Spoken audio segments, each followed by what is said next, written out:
नमस्कार दोस्तों, आप देख रहे हैं सांझी खबर। मैं सांझी खबर से कमल दुबेटा। अभी मैं इस समय मौजूद हूं लघु सचिवालय हिसार के सामने। यहां पर काफ़ी संख्या में पूर्व सैनिक यहां पर आए हुए हैं जो कि अपनी किसी मांगों को लेकर के तो वो प्रशासन से मिलना चाहते हैं। तो अभी सारी बातें करेंगे उनसे। आइए जानते हैं क्या है पूरा मामला, पूर्व सैनिक क्यों आए रोड पर, क्या है इनकी मांगे, सारी बातें करते हैं इन्हीं से। हाँ जी सर, नमस्कार। नमस्कार जी। सर आपका शुभ नाम? LD Sundar Singh, armed forces, 3rd cavalry से रिटायर हूँ और 82 में भर्ती हुआ था। 99 में रिटायर होके आ गया था मैं। 24 साल हो गए मुझे पेंशन आए हुए। और हमारा जो ये गवर्नमेंट से जो 1 रैंक पेंशन का एक पहले था कि मोदी ने रैली करी थी रेवाड़ी के अंदर, स्पेशल उन्होंने ये बोला था कि जो फौजियों की पेंशन का विसंगतियाँ वो है ना, जो कमी बेसी ORP का हम पूरे करेंगे। एक कलम से बोला पहले ही उसमें करेंगे, वो पूरी करते करते उन्होंने चलो पूरी तो कर दी, लेकिन उसमें बहुत सारी विसंगतियां छोड़ दिया, आधा अधूरा काम कर दिया। बोले एक ऑफिसर का जवान का इतना डिफरेंट कर दिया कि उन्होंने आपसी में भी लड़ाने का काम करें, क्योंकि ऑफिसर भीड़ तो हमारी जवानों की दिखा दी। वो जनरल सतबीर है, वो GD बख्शी है, वहाँ चिल्लाते रहते कुत्ते की तरह। लेकिन क्या है कि हमारी भीड़ का फायदा उठा के और भीतर उन्होंने अंदर कमरे में जाके और ऑफिसर का ऑफिसर के लिए सारा सिस्टम सेट करवा दिया। जवान बेचारे धक्के खाते फिर 15,000 रुपया में एक विधवा लुपाई, 13,000 रुपया में बच्चे पाल लेगी क्या, परिवार पाल लेगी। हम इतने साल हो गए पेंशन, 24 साल हो गए मुझे आए हुए। क्या बताओ, एक MSP के लिए, एक ऑफिसर की MSP और उसकी MSP लिए कितना डिफरेंट कर रखा उन्होंने। एक 15,500 रुपये, एक 5,000 रुपये है। एक विकलांगता का पेंशन का कितना डिफरेंट कर रखा है भाई। बाजू तो 5 तत्व का शरीर है, वही ऑफिसर का और वही हमारा है। उसके अंदर अगर उसका एक अंग अपाहिज हो गया ऑफिसर, तो एक जवान अपाहिज हो गया तो अंग तो बराबर का गया ना। उसका कोई सोने का चांदी का तो पैर हाथ छूटा नहीं। वो लड़ाई में भी सबसे ज्यादा हमारा मतलब ORJCOs की ज्यादा कैजुअलिटी होती है। उन्होंने फिर भी हमारे ये नहीं सोचा कि भाई इनका कुछ न कुछ हो जाएगा, थोड़ा पालन पोषण परिवार का बच्चों का सिस्टम हो जाए। और ये 2.5 महीने 3 तारीख को हम फिर आए थे यहाँ, DC साहब को ज्ञापन दे के गए हैं, कोई निष्कर्ष नहीं निकला।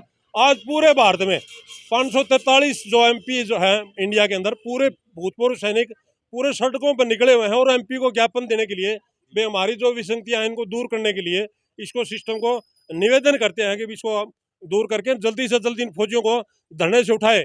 ये आप बोलते हैं मीडिया चौथा स्तंभ है एक भारत का। मैं बोलता हूँ फौजी आदमी है ना, वो ऑन ड्यूटी एक्स में पहला स्तंभ मैं उसको मानता हूँ। ईस्ट इंडिया का पहला स्तंभ है तो हिंदुस्तान का फौजी आदमी है। फौजी बूढ़ा नहीं होता, मरते दम तक हम फौजी हैं। आज भी अगर हिंदुस्तान को हमारे किसी भी उसकी जरूरत पड़ जाती है लड़ाई झगड़े में या इंटरनल फोर्स के लिए, हम आप भी तैयार हैं कि हम अपनी देश की मातृभूमि के लिए जो भी निछावर कर सकते हैं करने के लिए। क्यों, हमारा ट्रेनिंग के अंदर वो जज्बा होता है, वो जज्बा है ना, उस जज्बा मातृभूमि के लिए जज्बा होता है। हम परिवार को छोड़ के, बच्चों को छोड़ के, सबको त्याग के हम छुट्टी मिलो ना मिलो वो कोई गारंटी नहीं होती। मजबूरी में कदे कोई ब्याह शादी में कि पता नहीं कैसे छुट्टी मिल जाए। तो कहने की बात यह है, ये इतना परेशान किया जा रहा है। अभी 2.5 महीने हो गए फौजी रोड पे बैठे हैं। ये देश के लिए घातक है। अगर फौजी सड़क पे बैठ गया, किसान सड़क पे बैठ गया, तो वो एक देश की सियासत नहीं मानता मैं इसको। जबकि हमने वोट भी मतलब BJP को दी है।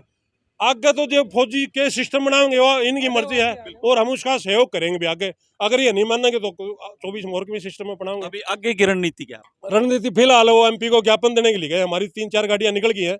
हम 15-20 आदमी यहाँ भी अपनी गाड़ियों से जाएंगे बरवाड़ा। हम ज्ञापन देना था यहाँ पे। वो बोले कि आज प्रधानमंत्री का मन की बात सुनने के लिए प्रोग्राम में वो सांसद बिजी है। फौजियों की बात सुनने खातर इनका टाइम को नहीं, मन की बात सुनने खातर इनका टाइम है। और ईब हमका MP गला धक्के खान देना, ईब हमने बरवाड़ा जाना है। बरवाड़ा हमारी बंदे निकल गए हैं और वो 11:30-12 का टाइम वहाँ दिया कि भाई वहाँ आ जाओ तुम। ज्ञापन लेने के लिए इनके पास टाइम नहीं है। और वोटों के लिए फिर हमारा सुधा बूढ़ा बूढ़िया कर तलवे चढ़ते हैं, ठोडे हाथ लगाओ, पैर हाथ लगाओगे, क्या औचित्य है इस वोट का। जब हम भटकते फिर रहे हैं भाई, हम कुछ भीख नहीं मांगते भाई। जो हमारी विसंगतियां हैं उसको दूर कर दो। डिसिप्लिन आदमी है, ना ही कानून के दायरे से बाहर रह के हम कोई धरना प्रदर्शन, कोई आयोजन तोड़ फोड़। हम अपने एक शांतिपूर्ण धरने के अंदर विश्वास रखते हैं, क्योंकि देश का अगर डिसिप्लिन सोल्जर ही अगर उससे भटक जाएगा तो फिर वो मतलब धरना आंदोलन पर वो फिर कानून कायदे के बाहर हो जाता है। वो नहीं है, वो हम आदमी नहीं है, वो हमारे किसी बंदे के अंदर खून के नहीं है। हम मातृभूमि के लिए सब कुछ करने के लिए तैयार हैं, लेकिन हमारी मांग को है ना जल्दी से जल्दी पूरा करके इनको जंतर मंतर से या रोडों से उठा के और इनका विसंगतियाँ दूर किया जाए, ये हमारा अनुरोध है आपके माध्यम से।